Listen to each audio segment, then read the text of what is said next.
tem que haver um grau de parentesco. Quando não há, tem que haver uma autorização para que isso aconteça, né? Porque senão, já pensou, as questões jurídicas são imensas, né? Com certeza, nesse caso acho que vai dar nisso, né? Porque ela colocou ali, o órgão dela, ela é a mãe.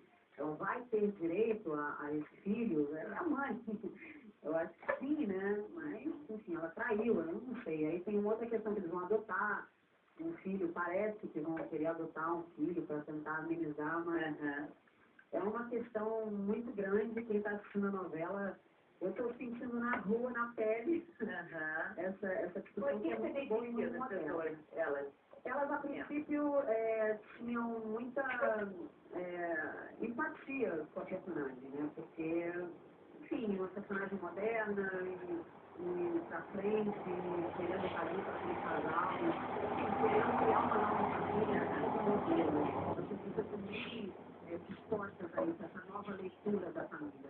Isso foi muito bacana ter visto, ter feito essa pessoa, estar fazendo essa personagem, enxergar isso nas pessoas, nessa abertura.